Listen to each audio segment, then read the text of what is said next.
में मत बहो, मन के दृष्टा बनो, मन के साक्षी बनो,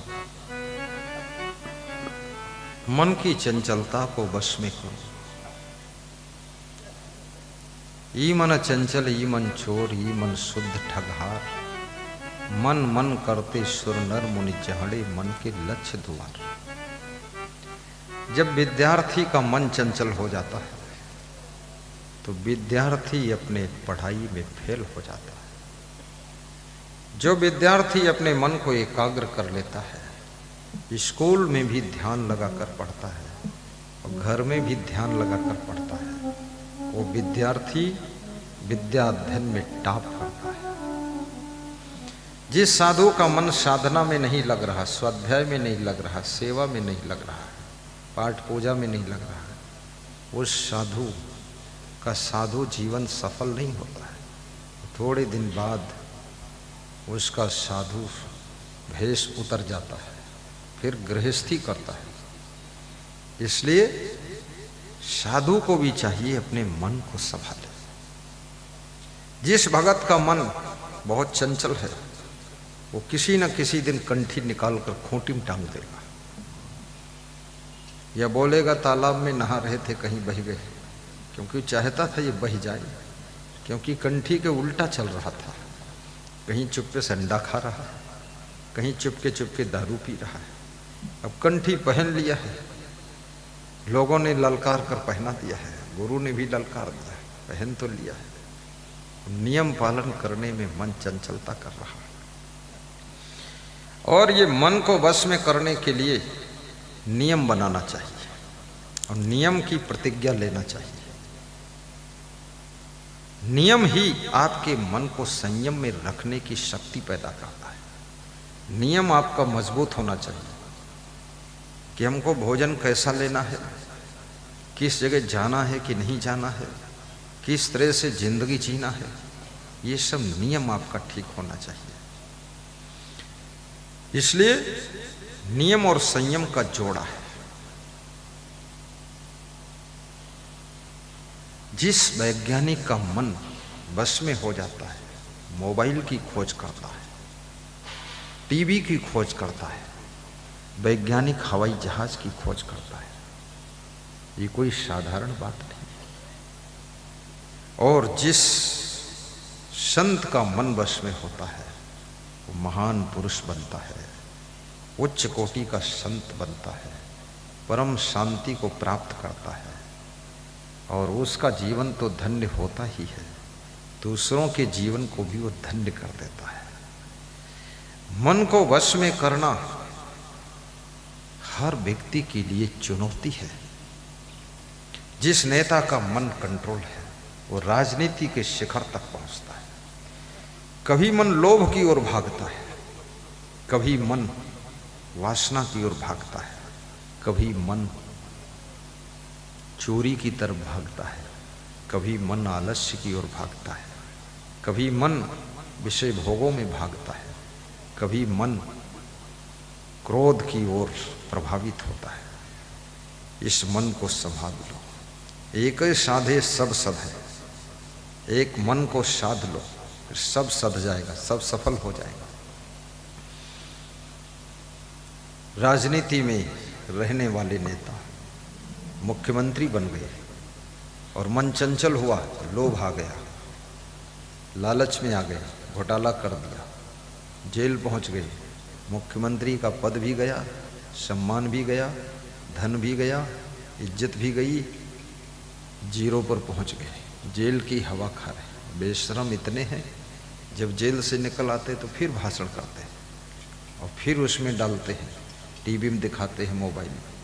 और उनके चमचे इतने नालायक हैं, वही कहते चाहे जितने भ्रष्ट हो जाएं पर हमारी तो भगवान यही है, उन्हीं के पीछे घूम रहे हैं। जब तक भ्रष्टों का आदर होता रहेगा, जब तक भ्रष्टों का साथ देते रहोगे, तब तक ये देश बर्बाद होता रहेगा, देश बर्बाद होता रहेगा। दुष्टों का, भ्रष्टों का साथ मत दो। कुछ लोग बोलते हमारी जात के हैं, चाहे जैसे हो, लेकिन अपनी जात बिरादरी के हैं।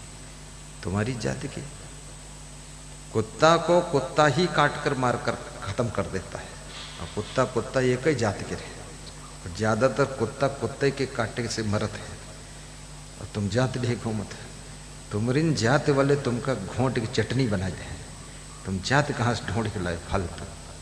तुम्हारी जात का मास्टर नहीं है जो तुमका पढ़ावत है, तुम्हारी जात का डॉक्टर नहीं जो तुम्हारे इंजेक्शन लगावत है, तुम्हारी जात के लोग रोड नहीं बने ऊपर चलत हो, तुम्हारी जात के लोग गाड़ी नहीं बने खरीद के वहाँ बैठत हो, तुम्हारी जात के अरे सूरज नहीं है कि रोशनी में रहते हो, तुम्हारी जात के अरे चंद्रमा भी नहीं है, तुम्हारी जात के अरे बल्ब भी नहीं है रोशनी में बैठत हो, तुम्हारी जात के ईंटें भी नहीं है, जात घुसेड़े बैठो हर जगह, देश बर्बाद होगा। और जाति के चक्कर में जाति का जहर भरा अंदर है, ये जहर बहुत भरा है पूरा। और सब जातिवाद पर जिस देश की राजनीति चलती है वो देश चौपट हो जाता है। विवेक से चलना चाहिए, चरित्रवान को वोट दीजिए, बुद्धिमान को वोट दीजिए, गुणवान को वोट दीजिए, समझदार को वोट दीजिए, ईमानदार को वोट दीजिए, वफादार को वोट दीजिए, बेईमान और भ्रष्ट और घोटाला करने वाले को बिल्कुल वोट मत दीजिए। और तुम खुद ईमानदार बनकर खड़े हो जाइए, चुनाव जीतिए और सीएम पीएम बनिए जाकर।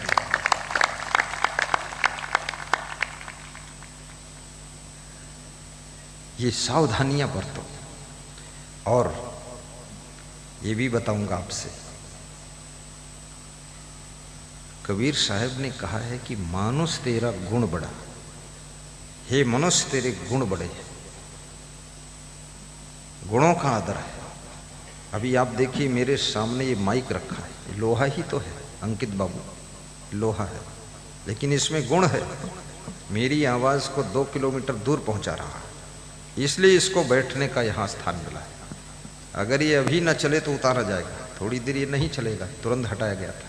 तो ये भीम की गदा आ गई थी, ये रहती है स्पेशल में कि जब ये मिस करें तो इनको हटना है, ये आ जाएगी, ये भी तैयार ही रहता है। साहेब बंद गई इसकी आवाज। लेकिन आप में गुण है तो आपको ऊंचा स्थान भी मिलेगा, सम्मान भी मिलेगा, आदर भी मिलेगा, सफलता भी मिलेगी, शांति भी मिलेगी, और साथ में गुणवान व्यक्ति को चाहने वाला पूरा संसार है। इसलिए अपने को गुणवान बनाइए ताकि संसार में तुम्हारी कीमत हो सके। बड़बड़ाने से कुछ नहीं होता है, भक्ति का गुण आ जाए तो भगवान भी गले से लगा लेता है। शिवरी में भक्ति आ गई, भगवान राम उसके कुटिया पर गए बेर खाते हैं, और रावण में ये भक्ति नहीं थी, ढोंगी भक्ति थी। आंखें मूंद करके रावण ऐसे बोलते थे, ओम नमः शिवाय, ओम नमः शिवाय, सोए शाम दारू पिवाए। ढोंगी आडंबरी फालतू बकवास करता है। ओम नमः शिवाय। और भगवान राम भी शिव को मानते, किसी देवी देवता को आप मानते हैं बुरा नहीं मानिए, लेकिन शिव के साथ साथ में शिव भी गुरु को मानते थे, क्योंकि ज्ञान तो गुरु से होता है।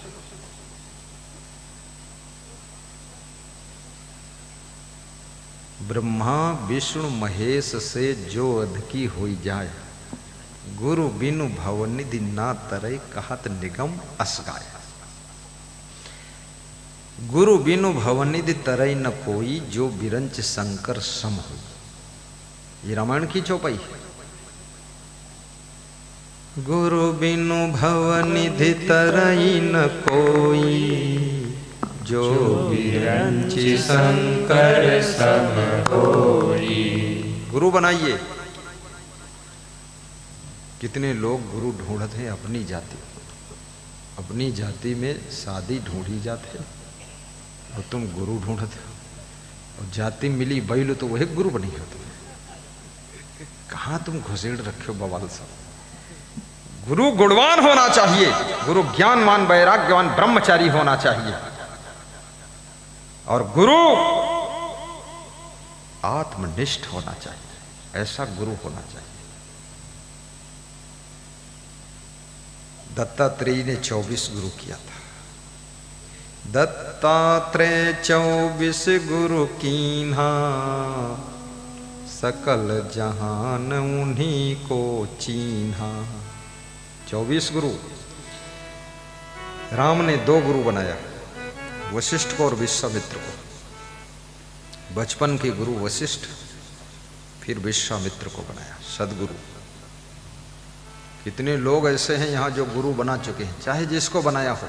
हाथ उठाओ, बहुत सुंदर, नीचे करो। ऐसे कितने लोग हैं जिनके मन में इच्छा है गुरु बनाऊंगा, लेकिन थोड़ा रुक के बनाऊंगा। हाथ उठाओ, ठीक, बहुत बढ़िया। ऐसे कितने लोग हैं जो कसम खाई नहीं गुरु न बनाई, चाहे बैल बनाई दी।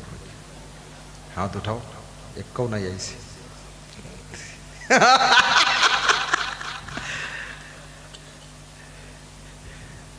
गुरु बिन ज्ञान न उपजे, नहीं ज्ञान विनाशी। बंदो गुरुवर देव को, जिनसे भ्रम तन नासे।